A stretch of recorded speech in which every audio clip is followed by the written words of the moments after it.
જયાન સ્વામી મહારાજની જય, અક્ષર પુરુષોત્તમ મહારાજની જય, ભગતજી મહારાજની જય, શાસ્ત્રીજી મહારાજની જય, યોગીજી મહારાજની જય.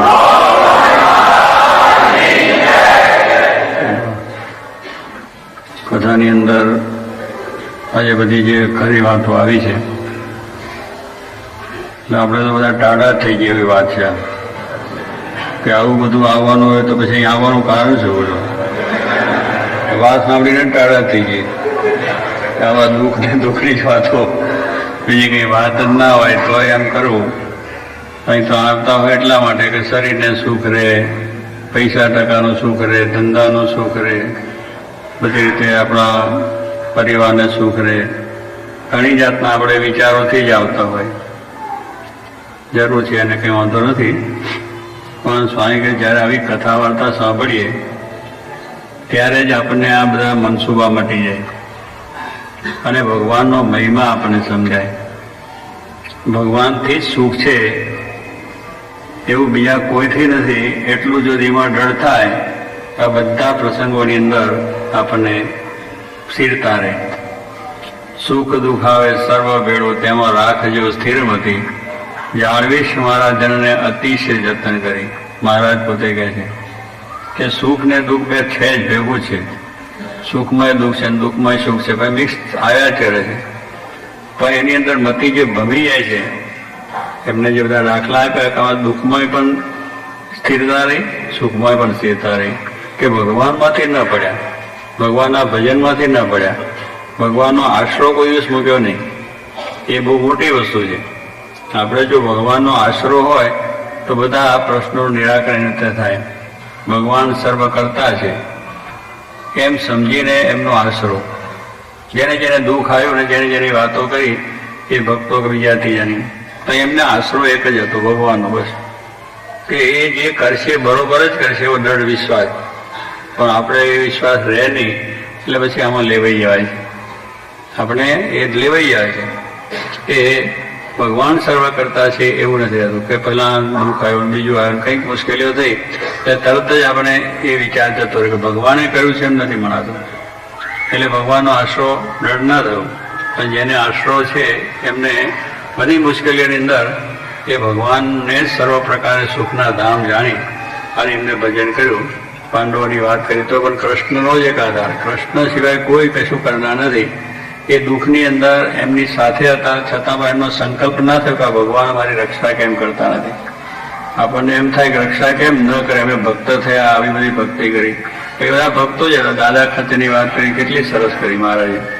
આવા બધા જો દાખલા આપણે બરોબર સાંભળીએ ને તો સત્સંગ આપણો દ્રઢ રહે અને ભગવાનનો મહિમા પણ રહે, ભગવાનનો આશરો પણ રહે. એમાંથી ડગમગે નહીં. કહ્યું કે ડગમગે દિલ જ્યાં સુધી નવ બ્રહ્મ પ્રકાશે રહે. ડગમગે દિલ જ્યાં સુધી મન આપણું ડગમગ થાય કે હવે આ સુખ આવ્યું કંઈક મેં કર્યું છે, દુઃખ આવ્યું તો ભગવાને કર્યું, ડગમગ થયું. ભગવાન જ કરે, સુખ આપનાર એ છે, દુઃખ આપનાર એ છે. કે બધું આપણા સુખને માટે જ કરે. દુઃખે આપણે આપે છે એ સારા માટે જ આપે છે, સુખ આપે છે પણ આપણા સારા માટે. આપણે કંઈ કરતા નથી, કરતા એ છે. એટલું જો મનમાં હોય તો મન ડગે નહીં. ભગવાનમાંથી મન ડગે નહીં, સત્સંગમાંથી મન ડગે નહીં, ભક્તિમાંથી મન ડગે નહીં. એ જ વસ્તુ દ્રઢ કરવાની વસ્તુ છે કે ભગવાનને જેવા છે એવા સર્વ પ્રકારે જાણે. સર્વ સ્વામી કે સુખના ધામ છે અને સર્વ કરતા પરમાત્મા છે, એનાથી કોઈ વસ્તુ પર નથી એવું સમજીને દ્રઢ આશરો. દ્રઢ આશરો એટલે ફરે નહીં. જેમ સ્વામી કહે છે કે પૃથ્વીની આ પૃથ્વી છે એ લોખંડની હોય અને એમાં લોખંડની ખીલી જડી દેવામાં આવે એ પછી જળવે છલા, કોઈ દિવસ નીકળે નહીં.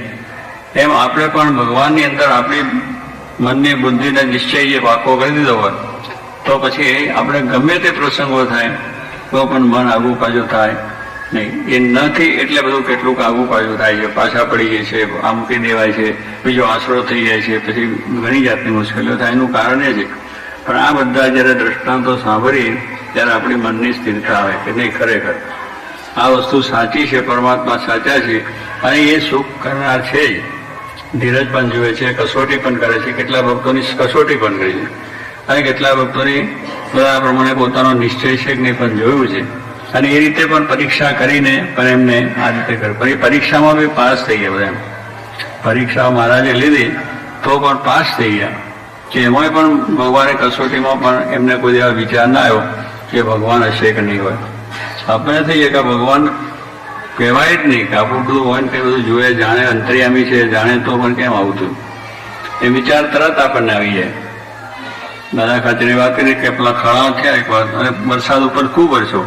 ગેલા નદીમાં પાણી આવ્યું, એ ગેલા નદીને કાંઠે ખરા હતા, એટલે પોતાના જે બધા આવે ને પાક, બાજરો છે, ઘઉં છે, બીજું ત્રીજું, એટલે ત્યાં ભાગ બટ એટલે ખેડૂત કરતો હોય એટલે ખેડૂતનો ભાગ કાઢી અને દરબારનો ભાગ કાઢે, પછી ખેડૂત ઘરે પોતાના ઘરે લઈ જાય. એટલે એવી રીતે બધા ખરા આખો તૈયાર 12 મહિનાના જે કંઈ બધું આવવાનું હતું. તો ઉપર વરસાદ થઈ ગયો, રાત્રે ખૂબ વરસાદ થયો, એકદમ ગેલો એટલો બોર પડાયો, બધા ખડા થઈ ગયા. બધા અનાજ 12 મહિનાનું જે ખેડૂતનું થયું દરબાર દાદા ખાતરનું જતું રહ્યું. હવે તે ઘડીએ દાદા ખાતર એમ ના થાય કે મહારાજ અંતર્યામી છે, આપણે કહીએ છીએ ને ભગવાન અંતર્યામી છે, તો આવી ભૂલ કેમ થઈ? અંતર્યામી તો આગળથી કહી દેવું છે કે રાતે વરસાદ થવાનો છે, તું ઘણા લઈ લે, રાતોરાત ઉપડાઈ દીધા તો ના થાય. વાત બરો છે કે ભગવાન તો અંતર્યામી છે, આપણે બધા કહીએ છીએ. અને એ દાદા ખાતર કહેતા હતા, અત્યારે આપણે કહીએ છીએ, પણ આપણે આગા પાછા થઈ જાય કે અંતર્યામી છે ના ભાઈ, આ તો બધું ખોટું, લોકો તો લઈને માંડ્યા. અંતર્યામી તો આગળથી કહી દેવું જોઈએ કે ભાઈ આ ઘણા બધા ઉઠાવો, વરસાદ રાતે આવશે ને તણાઈ જશે. પણ અહીંયા દાદા ખાતર એ ફરિયાદે કરી નથી, એનો સંકલ્પ થયો નથી, મહારાજની ઈચ્છા, ભગવાનની ઈચ્છા છે એમ સમજીને, સર્વ કરતા પરમાત્માને જાણીને એ દૃઢ આશરો એક જ, બીજી વાત નહીં, પછી બીજાની માનતા નહીં, બીજાને ત્યાં જવાનું નહીં, બીજાને માથું નમવા નહીં, બીજા દોરા ધાગા થાય નહીં. ભગવાન એક સર્વ કરતા છે અને એ જ બધું જ કરે છે. અને એનાથી જે કંઈ આપણે એમનું ભજન કરવું, એની પ્રાર્થના કરવી, એ બધું કર્યા કરવું. દુઃખ આવે કે સુખમાં જ્યારે કંઈક હોય તો ભગવાનને સંભાળવા, અને એમાંથી જે કંઈ થશે એ આપણે કરવાનું. મોહી તો તું એકી આધાર, મારો તો એક જ આધાર છે બસ, સુખમાં દુઃખમાં. એવી સ્થિરતા હોય ને તો પછી આ બધા પ્રશ્નો આપણે નડે નહીં અને શાંતિ સુખ આપણે થઈ જાય. પણ એ ન હોય એટલે ત્યાં સુધી ડગમગે રહી, જ્યાં સુધી બ્રહ્મ પ્રકાશે, વેગે વહેતા વારીમાં પ્રતિબિંબ નભાશે રહે. પાણી વહેતું હોય એને તમે જુઓ તો મુખારી ના દેખાય. પાણીનું વહેણ છે એ વહેણમાં આપણે જોઈએ તો આપણું પાણી મુખારી ના દેખાય, પણ એ પાણી સ્થિર થઈ જાય, એનો કચરો બધો બેસી જાય, કંચન જેવું કાચ જેવું પાણી જ્યારે સ્વચ્છ થઈ જાય તો તમારું પ્રતિબિંબ થાય કે ના થાય? પાણી સ્થિર થઈ ગયું છે એકદમ, એટલે સ્વચ્છ થયું છે તો તમે જુઓ તો તમારું પાણી ઠેઠ સુધી દેખાય.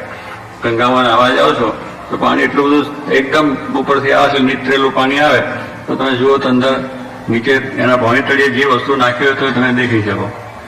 એટલી સરસ રીતે, એટલે સ્થિર થયેલું પાણી હોય તો સ્થિર થયેલા પાણીમાં બધી રીતે આપણે જે પ્રતિબિંબ આપણું એટલે આપણું દેખાય. પણ પેલું પાણી વહેતું નહીં, એમ આપણું મન ડગમગ રહેતું હોય, ભગવાન હશે કે નહીં હોય, સારું કરશે કે નહીં કરે, આપણે કરશું તો આમ થશે કે નહીં થાય. ભાઈ જે તમે કરો ભગવાન બધું સારું જ કરવાના છે, એ ભાવથી જો આપણે બધું કરીએ તો પછી એમાં કંઈ વાંધો આવે. પણ મન આપણું આગું પાછું થતું પછી કેમ મને આમ ના થયું, મને કેમ ના થયું, મને ભગવાન દર્શન કેમ નથી થતા, તો આપણું મન જ હજુ થી જ નથી, એટલે બધું ક્યાંથી થાય? એટલે મનને સ્થિર કરવા માટે એક જ વસ્તુ છે, ભગવાન સર્વ કરતા, એનો દૃઢ આશરો એ આપણે કરવાનો. કાગ કે નાવ ગતિ ભઈ મેરી, કે એક કાગડો તો એક વાહન ચાલ્યું જતું, મોટી સ્ટીમર, એને પેલો સડ હોય, એ કાગડો તો કિનારેથી એ કાગડો બેસી ગયો કે આ વાહન છે ને સારું નથી, તો બેસવાનું ઊંચે સારું છે, બેઠો બિચારો. તો વાહન તો સરસ ચાલ્યું ગયું અને એને બેઠો જ રહ્યો કે બાબા જરા ઠંડી આવે, બેઠો થયું. પછી મધદરિયે વાહન પહોંચી ગયું, મધદરિયે પાણી ગયું, પછી કાગડા ભાઈ ઉડીને ક્યાં જાય? પછી તો ઉડવાનો કે કિનારો તો છે નહીં, એટલે બહુ કિનારો તો દૂર થઈ ગયો, માઇલો સુધી, હજારો માઇલ સુધી દૂર થઈ ગયો. એટલે કાગડો ઉડીને નાવ ઉપર બેસે, સડ ઉપર ઉડ્યા પણ થાકે, એટલે પછી ક્યાં જાય? કઈ બીજો તો આધાર બેસવાનો છે જ નહીં, કોઈ ઠેકાણે એને આધાર જ નથી. એટલે આમ ઉડે તેમ ઉડે, જઈ આવે પાછો સડ ઉપર આવીને બે. એટલે એને આધાર એક જ હતો અને એ રીતે એના આધારે પછી જીવી ગયો. જે એ જેવો તો દરિયામાં જ પડવાનો હતો, પણ આધાર કે આ છે, આ મારે બીજું કંઈ છે નહીં આ દુનિયામાં, એક જ આધાર સડ છે. અને એ રીતે એને કર્યું તો એનો ઉદ્ધાર થઈ ગયો. અને એમ મહારાજ કહે છે આપણે પણ ભગવાનનો આધાર રાખો. ચારે બાજુ જુઓ તો કંઈ કોઈથી સુખ નથી, મનુષ્યોથી નથી, દેવતાઓથી નથી, બીજા કોઈ પણ મનુષ્યોથી નથી. કંઈ આપણું સુખ નથી. સુખ છે ભગવાનથી છે ભાઈ. જે કંઈ સારું રાખવું, નશું કરવું કે કંઈ પણ કરવું એ એના હાથની જ વસ્તુ છે. આટલો દ્રઢ વિશ્વાસ હોય કે આ ભક્તોની જે વાત કરી છે એને દ્રઢ વિશ્વાસ હતો. એટલે એમને બીજી કોઈ પરવા નથી. ભગવાન જે કરશે સારું કરશે. દુઃખ આવે તો ભલે આવે છે ને સુખ આવે તો ભલે આવે છે ને જે કંઈ થાય છે, માન અપમાન આવે છે, બધી વસ્તુની અંદર એક જ સ્થિરતા, એક જ આશરો એમ કરીને પોતે હંમેશને માટે વર્ત્યા. એટલે એ નિષ્ઠા જેને કહીએ છીએ કે નિશ્ચય ભગવાનનો દ્રઢ થઈ જવો જોઈએ, આશરો દ્રઢ થવો જોઈએ, તો આપણે કંઈ વાંધો આવે નહીં. એટલે આપણને એમ સહેજે થઈ જાય કે આમ કેમ થયું. પાંડવોના વનવાસ કૃષ્ણ પણ ભેગા જ હતા, તો એમને કહ્યું પેલા દુર્યોધનને જરા આમ કરી નાખ્યું તો ઊંડો ઊંચો પડી જાય, તેને વનવાસ સેવન થતા નહીં. તો એ ના થયું. ભગવાન જે કરશે સારું કરશે. ભગવાન છે બળિયા છે, ભગવાન સમર્થ છે, ગમે ત્યારે ગમે તેને કંઈ કરી નાખવા માટે સમર્થ છે. ભગવાન છે એ બધું કરવા સમર્થ છે. તો જો એ બધાને વિશ્વાસ હતો, અર્જુન અને પાંડવોને બધાને, તો ભગવાને અંતે સહાય પણ કરી છે. પણ પેલું વચ્ચે જે આખું પ્રકરણ આવ્યું એ પ્રકરણમાં આગું પાછું થઈ જાય. વચલું પ્રકરણ એવું છે. પહેલો આપણે બધા પર વાત કરી કે હો ભગવાન તો સર્વોપરી છે, આમ બધી વાતો ઘણી કરી છે, પણ સ્વામી કે સમય આવે મિયા ફસકું થઈ જાય. જયારે આપણા ઉપર આવે ને ત્યારે પાછું મન પડી જાય કે નહીં, હશે કે નહીં એમ થઈ જાય. માત મહિમાની કરતા હોય, સત્સંગે ખરેખરો કરતા હોય, બધું કરતા હોય, પણ આવા પ્રસંગોની અંદર થઈ જાય એમાં પણ ન થાય ત્યારે આપણો સત્સંગ એ દ્રઢ થયો. અને એ સત્સંગ જ કરવા માટે આપણે આ છે. એમાંથી આપણા સ્વભાવ, દોષો, બીજું ત્રીજું બધું મૂકવાનું છે, એ બધું થઈ જાય. પણ એ જો દ્રઢ આશરો છે તો કોઈ નિરાશ થવાની જરૂર નથી અને કોઈ હતાશ થવાની પણ જરૂર નથી. ભગવાન છે બધું સંભાળી લે છે. તમે એને વળગી રહેશો તો એ બધું તમારું સંભાળી લેશે. આ બધાનું સંભાળ્યું છે. જે જે ભક્તોનો તમે આખ્યાન વાંચો એ બહુ છે. નિષ્કાળ ધીરજ આખ્યાન લખ્યું છે ને, ધીરજ આખ્યાન આપવું છે કે ધીરજ સમધન નહીં. ધીરજ સમધન નહીં એટલે ધીરજ સમાન કોઈ સંપત્તિ નથી.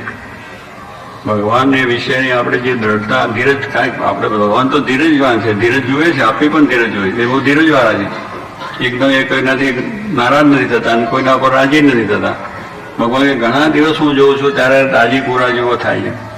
આપણે ઘડીકમાં રાજી થઈએ અને ઘડીકમાં પછી એનું બોલવા માંડી પડીએ. આપણામાં એવું છે, ક્ષણિક છે આવું. એ ભગવાન તો બહુ ધીર ગંભીર છે. એટલે બધું જુએ કરે તો પછી જ રાજી કરે. એટલે ભગવાન છે એ આપણા માટે આ રીતનું હંમેશા જોતા હોય છે, કરતા હોય છે. એટલે એ દ્રઢતા આપણા જીવનમાં દ્રઢ રહે અને ધીરજ રહેતો હોય. એટલે ધીરજ સમ ધન નહીં. એટલે ધીરજ રૂપી સંપત્તિ જો આપણી પાસે હોય તો આ સંપત્તિ આગી થાય કે પાછી થાય, પછી એની ચિંતા શું છે. જો ધીરજવાળી સંપત્તિ હોય, બધા ભક્તો છે એને ધીરજ રાખવી. બધું ઘણું ગુમાવી બેઠા છે, ઘણું બધું કમાયા છે, ઘણું ગયું છે, પણ ધીરજ હતી કે ભાઈ ભગવાન સારું છે.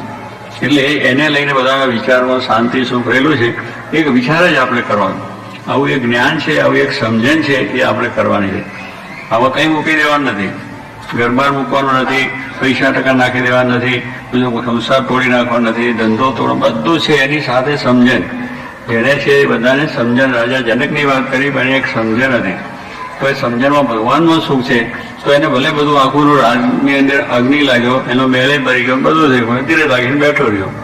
તો કે મહેલ વગરનો થઈ ગયો, બીજો મહેલ થયો. પણ કહેવાનું શું કે આપણને તે ઘડી બધું આમ અંતર પર થઈ જાય, પણ એ ધીરજ છે. એટલે કહેવાનું શું કે આ પ્રમાણે દરેક ભક્તોના આખ્યાન સાંભળીને આપણે પણ આવી ધીરજ કેમ રહે અને આપણાની અંદર પણ આવી રીતે ભગવાનનો આશરો દ્રઢ કેમ રહે એ વિચાર હંમેશા આપણે કરવાનો. કથા વાર્તા સાંભળી અને કરવાનું આપણે આ છે કે આપણે આ ધીરજ જેમ એમને રાખી, એમને જેમ ભગવાનની પ્રાપ્તિ થઈ, ભગવાનનું સુખ આવ્યું છે, ભગવાન આનંદ આવ્યો છે. એટલે જ કહ્યું કે ભગવાન સર્વ સુખના ધામ છે. એ પછી તમારે દેહનું સુખ જોઈતો હોય, આ લોકની સંપત્તિ જોઈતો હોય, પછી તમારે વેપાર ધંધો બીજું જોતો હોય ભલે, અને અક્ષરધામનું સુખ જોઈતો હોય, એક જ આધાર છે. આ લોકને પરલોકનું બેયના સુખના ધામ પરમાત્મા છે. એમના હાથમાં બધી ચાવી છે અને એ ચાવી એ પોતે આપણને બરોબર સમજાઈ જાય કે ભગવાન સર્વ કરતા એનો દ્રઢ આશરો રાખે પછી આપણને કોઈ વાંધો આવતો નથી. પણ એટલી સમજણ આપણે ન થઈ હોય એટલે એટલા માટે આ સમજણ પાકી કરવા માટે દ્રષ્ટાંત સિદ્ધાંતો આપણે કરવાના. આપણે ભગવાનના ભક્ત થયા છે, ભગવાનનો આપણે અહીંયા ભજન કરીએ છીએ, તો એ ભજન કરીએ છીએ એની શું પ્રાપ્તિ લાભ છે અને કેવી જાતની સમજણ રાખવી જોઈએ એ આ વસ્તુ છે કથા વાર્તામાં. અત્યારે જે વાતો છે એટલે એ છે કે એટલે આમાં વાતો સાંભળીને કે આપણે બન્યાની થાય ને એવું નથી. એમાંથી જ આપણે બળ મળે. આપણે જે પ્રસંગો ઊભા થાય છે એમાં આપણું મન ડગે છે, પણ આમાં દ્રષ્ટાંત સાંભળીએ તો પાકું થાય બધું. કે આવું તો બનશે જ નહીં એવો વિચાર નહીં કરો. ચલો નેગેટિવ શું છે એ પેલો શું પોઝિટિવ કરો ને, પોઝિટિવ એટલે ભગવાન શું કરવાના છે. અને વાત સાંભળીને કે બહુ આ તો બધું બહુ દુઃખની જ વાત છે, આમાં કશું આપણું થાય એવું નથી એવો વિચાર નહીં. આમાંથી આવો વિચાર કરવાનો કે નહીં બરોબર છે કે આ બધાને થયું છે મારું કેમ ના થાય, કે આપણે એ સુખ મળવાનું છે, આપણે આ પ્રમાણે શાંતિ થવાની છે, આપણો મોક્ષ થવાનો છે, આપણું કલ્યાણ થવાનું છે. એમના થકી જ બધું આપણું કલ્યાણ છે. આ લોક ને પરલોક બેયનું સુખ એમની પાસે છે. આપણે આ લોકની અંદર જ જે કંઈ શાંતિ સુખ જોશે તો મળશે અને પરલોકમાં પણ છે. કારણ કે એમને આપણાની અંદરની વાસનાઓ સ્વભાવો પ્રકૃતિ ટાળવી છે. સ્વભાવ પ્રકૃતિ અને દોષોને લઈને આપણને આ દુઃખ છે એ ચડી જશે એટલે શાંતિ શાંતિ ને શાંતિ, સુખ સુખ ને સુખ. એ કથા વાર્તાથી થશે. આ કથાના દ્રષ્ટાંતો સાંભળવાથી થશે, ભક્તોના આખ્યાન સાંભળવાથી થશે અને આપણને પણ એવું બળ મળશે. તો એ જ વસ્તુનું આપણે જોવું. અત્યારે બધા ઘણી બીજી જાતનો જોયા જ કરીએ છીએ, પછી આપણા વિચારો ફરી જાય કે ના ફરી જાય? ફરી જાય. એમાંથી આપણે બધું વિચારે જતા રહે. ના વાત કરી ઓલા ત્યાં ગયા એ બધા ભક્તો દુઃખી થયા એટલે ભગવાન ભજવા જેવું નથી. પેલા પેલી વાત કરી વિકસાવણી મહારાષ્ટ્રની અંદર કે બધા ભક્તો દુઃખી થયા છે, પણ ભક્તોને પૂછો તો ખબર પડે. એમને ભક્તોને પૂછો એને કઈ દુઃખ લાગ્યું? જેને દુઃખ પડ્યું છે કોઈ દુઃખ નથી કરતા. આપણે બધા લઈ માંડ્યા ત્યાં બધા ભક્તો દુઃખી થઈ ગયા. સ્વામિનારાયણ સહેજે મળે ભક્તોને ભિખારી કર્યા. લોકો એવું બોલતા હતા, સ્વામિનારાયણ સહેજે મળે ભક્તો ભિખારી કર્યા એવું બોલનારા હતા. પણ સ્વામિનારાયણ સહેજે મળે ભક્તો સુખ્યા કર્યા એ પાછા દ્રષ્ટાંતો જોવે છે લોકો, એ વિચાર ના કરે. એટલે આ બધી વસ્તુ ભાઈ તમે ભક્તોને પૂછો તો ભક્તો કોઈ દિવસ એમને એવો વિચાર નથી કર્યો કે અમને ભગવાન મળ્યા દુઃખ. આ દાદા ખાતેની વાત સાંભળે કેટલા દુખિયા થયા. એવા બધા ભક્તોના દ્રષ્ટાંતિ બધાને દુઃખ, પણ કોઈ એમને નથી કહ્યું કોઈ મને ભગવાન સ્વામિનારાયણ મળ્યા દુખ્યા થયા, બહુ સુખ્યા થયા, બહુ આનંદ થઈ ગયો, લાભ થઈ ગયો છે. એવું બધું આપણા છે. તો એટલે કહેવાનું શું છે કે જે ભક્તો જેને દુઃખ પડે છે એને કઈ પડતા નથી. આ તો આપણે અદ્વૈત્યા બધા પાણી કૂવામાં પડે. અમારે ખેડૂત લોકો છે ને આમ કોષ જોડે પાણી પાવા માટે ખેતરની અંદર વરસાદનું પેલું શિયાળામાં ઘઉં કરવા હોય અને બીજો મોલ કરવો હોય તો પાણી કૂવામાંથી ખેંચે અને ખેતરમાં પાણી ધોરિયા દ્વારા પાણી પાય. હવે ધોરિયા છે એ લગભગ એને 1 કિલોમીટર સુધીનો ધોરિયો જાય અને ત્યાં એને પાણી બધું પાવાનું હોય. તે પાણી જાય ધોરિયામાં તો ત્યાં સુધી પાણી પી જાય. અત્યારે ડુંગરા પર નાખીને લોકો લઈ જાય છે, પહેલા ધોરિયા પર મળે. એટલે ધોરિયાનું પાણી ત્યાં બધા ચારા કર્યા હોય એટલે ખેતર 2, 4, 5 વીઘા હોય એમાં પાણી વારે એમ થઈ જાય. આગળ કૂવા પર કોષ હાંકનારો એક હોય અને કૂવા પર કોષ હાંકે એટલે કોષ આવે એટલે પાણીનું પેલું તારામાં પાણી મૂકી દે. પેલો બળદ પાછો ત્યાંથી પાછા કરી અને પાછો લઈને આવે અને ફરી પાછો પહોંચે. હવે એક પેલો કૂવા પર ઉભો છે પાણી, પેલો કોષને પકડીને પાણી ઠરે એટલે બે બળદ વાળો ત્યાં કોષને ખેંચી જાય બળદને પેલો કૂવામાંથી બહાર આવે એટલે પેલો પાણી ત્યાં હળો દૂર હોય કિલોમીટર. હવે એ ત્યાં આગળ પાણી આવીને કૂવામાં પડે એવું કોઈ બને ખરું? 1 કિલોમીટર માણસ દૂર છે, એને કઈ વરસ કે તે દોયડાનું કઈ એની સંબંધ નથી. પેલો કોષ ચાલે છે, કોષ કૂવામાંથી નીકળે એની જોડે કઈ સંબંધ નથી, બધી રીતે છૂટો છે. પણ ત્યાંથી આવીને કૂવામાં પડે એ શું કે લેવા દેવા વગરનો, જરૂર વગરનો પડે. તો પેલો કૂવા પર ઉભો છે પડે કાં તો વરસ વાળો બળદને લઈને જાય છે એના માટે કરતા એવું જતો રહે અંદર. પાણી શું લેવા દેવા? પણ એ આવીને કરે. કેમ? જે ભક્તોને દુઃખ પડ્યું છે, જેને મુશ્કેલીઓ થઈ છે એ કોઈ વાત નથી કરતા ને આપણા જેવા લે ભાગો હાય હાય કરે. કહું આ તો છે ને બધા આવા થઈ ગયા કે સ્વામિનારાયણ સહેજે ભગવાન ભક્ત ભિખારી ગયા. નથી કર્યા તું હું માથા કુટ કરે એને પૂછને કોઈ કઈ એને વાત કરી છે. પણ આવા લે ભાગો વચમાંથી એ થઈ જાય છે અને લખામાં કોઈ પણ જાતનું એ વસ્તુ થાય. ત્યારે કહેવાનું શું કે આપણે આ સ્વામી વખતમાં બધા સંતો થયા ને એમાં કેટલાક એવા હોય તે પછી આવે કે અમારે ત્યાં રામચરણ સ્વામી થાય એમના ગામની જવાબદારોને હવે એન્જિનિયર થયેલા રામચરણ સ્વામી અને સાધુ થવા. હવે ગામના એના કુટુંબિક બીજા ત્યાં બધું રાજી છે, આપી માતા પિતાએ રાજી થઈને બધું આપી દીધું.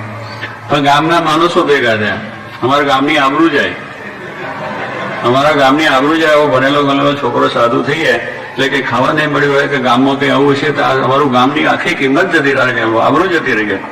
હવે તમારે શું લેવા દેવા? એને ભણાયો નથી, કોઈ વાર ખબર રાખી નથી, મોલો હજો છે હોસ્પિટલ લઈ ગયા નથી, કોઈ કઈ દાડો પૂછ્યું નથી. પણ સાધુ થવા આવ્યા ત્યારે કે અમારું ગામનું એ થાય. અને તમારા ગામના કેટલાય છોકરા તમારું નામ બગાડ્યું, એનું શું થઈ જાય? સુધાર્યું છે બગાડ્યું છે? તમારા પોતાના છોકરાને તમે જુઓ. ભાઈ કહેવાનું શું છે કે એક આબરૂ ના જાય, દારૂડિયો થઈ જાય, વ્યભિચારી થઈ જાય, બીજું ત્રીજું થઈ જાય, એમાં આબરૂ નથી જતી. સાધુ થવા છે એટલે મારા ગામની આવડે કે ભિખારી અમે છે તમે ભિખારી તે સાવકારના સાવકાર છો, પણ કહેવાનું શું લેવા દેવા વગરના. એમને કોઈ સંબંધ નથી કહેવાનું કે ગામની અંદર એમને કઈ કુટુંબ નથી, એમને કઈ પોતાનો બીજો નવો સંબંધ નથી, કામના જ કહેવાય એટલી જ વસ્તુ. એવી વસ્તુની અંદર પણ લોકો પડતા હોય છે, કારણ કે એને ખબર નથી કે આ વસ્તુ શું છે, કે આ વસ્તુની અંદર શું વસ્તુ. એટલે ભગવાનને જો આપણે સર્વ કરતા જાણીએ તો પછી આપણે કઈ આપણે વિચાર કરવાનો છે જ નહીં કે એ ભગવાન જે કરશે સારું કરશે, સારા માટે કરશે અને સારું થવાનું જ છે એવો દ્રઢ વિશ્વાસ હોવો જોઈએ. ગમે તે ઊંઘતા જાગતા સર્વની અંદર શું કે ત્રણેય અવસ્થામાં ભગવાનનો નિશ્ચય એક જ હોય કે ભગવાન સર્વ કરતા છે, કોઈ જાતનો વાંધો ના આવે તો ભગવાન છે એ આપણું સર્વ પ્રકારે ખ્યાલ રાખે છે અને કરે છે. બધા દ્રષ્ટાંત સીધા જુઓ તો માટે ભગવાનને જો આપણે બરોબર ધારીશું તો ભગવાન આપણું સંકલ્પ બધા પૂરાય કરે છે ને આપણું ખ્યાલ પણ રાખે છે. એનું બિરદ છે, ભગવાનનું બિરદ છે. એ પોતે બિરદ લઈને આવ્યા છે કે મારે બધા જીવોનું કલ્યાણ કરવું છે. એમનો એક નિશ્ચય છે કે બધાને સારા કરી નિર્વાસથી કરી ભગવાનના ધામમાં લઈ જવું, એવું એમને પોતાની પ્રતિજ્ઞા છે ને એ પ્રતિજ્ઞા પ્રમાણે કરે છે.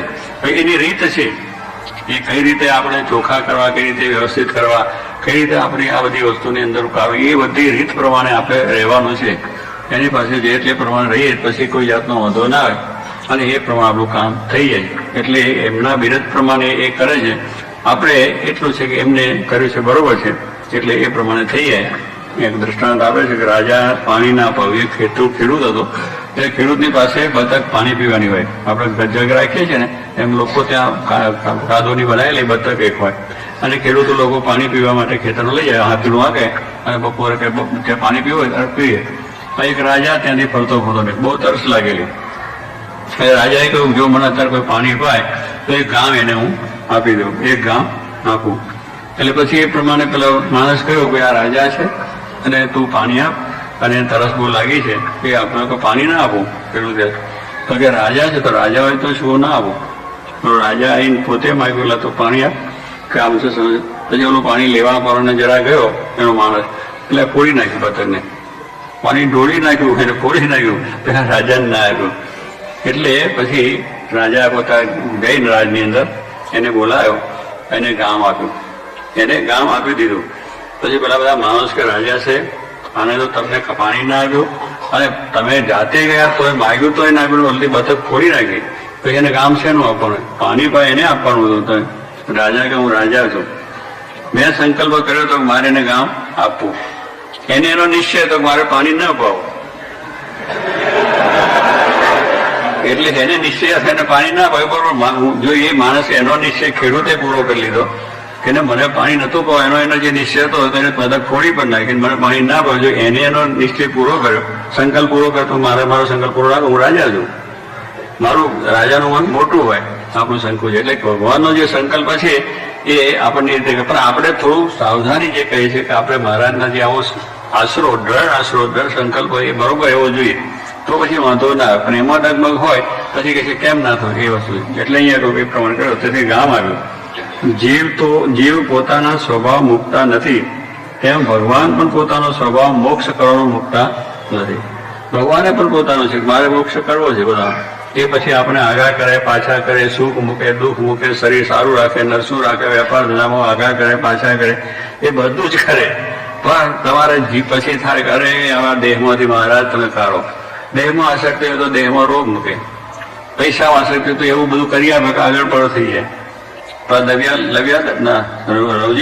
રવજી હુથાના સ્ત્રીમાં આસક્તિ હતી.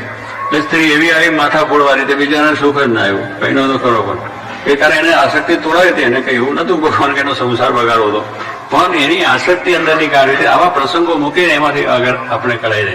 પણ આપણે કહે કે ભગવાન મારો નખો કાઢ્યો, નખો જ નથી કાઢ્યો, તું જમપુરી જવાનો તો અક્ષરધામમાં લઈ જવો છે. આ જમપુરી જવાનો અક્ષરધામમાં લઈ જવો, એટલો આપણે વિશ્વાસ હોવો જોઈએ. પણ હા મારું કેમ મારો સંસાર બગાડી નહીં કહો ભાઈ, સંસાર બગાડ્યો નથી, બગડેલો છે સંસાર. સ્વામી ઉપાધ્યાયને 100 વખત જુઓ તો દુર્ગંધ આવે, બીજું કઈ ના આવે. સંસાર બગડેલો છે, સંસાર છે બગડેલો જ કહેવાય, એમાં કઈ સુધરેલો કહેવાય નહીં. આપણે તમે જાજરૂ જાઓ છો કે સુગંધી આવે ખરી, એમાં દુર્ગંધ જ ભરેલી છે, એમાં તમે સુગંધ લેવાની વાત કરો ક્યાંથી થાય. એટલે સંસારનું કાર્ય એવું છે, સુખ દુઃખ આવે, ઊંટ આવે, અપડાઉન થયા જ કરે. ઊંટનું બેસતું છે એટલે થાય, એ સારું નથી. એટલે સંસાર કઈ ભગવાન બગાડતા નથી, કોઈનું બગાડવા આવ્યા નથી, કોઈને નુકસાન કરવા ભગવાન આવ્યા, બધાનું સારું કરવા એટલો જ વિશ્વાસ બરાબર. સ્વાભાવિક આ લોકની અંદર કોઈનો વિશ્વાસ માણસ રાખી આવવાનું સારું કરશે તો ભગવાન શ્રી અનંત કોટી બ્રહ્મા આપણું ખરાબ કરવા નથી આવ્યા, પણ આપણે વિશ્વાસ રાખ્યો તો આપણું કામ તો થઈ જાય. એટલે ભગવાન પણ પોતે જે મોક્ષ કરવા માટે આવ્યા છે એ પોતાનું પ્રમાણે કરે છે. આટલો દ્રઢ વિશ્વાસ રાખીને ભગવાનનો આપણે દ્રઢ આશરો રાખીને આપણે આ પ્રમાણે કરવું એટલે આપણો નિશ્ચય આપણી દ્રઢતા બરોબર રહે અને આપણને પણ ભગવાનનું સુખ આવે. સહજાનંદ સ્વામી મહારાજ.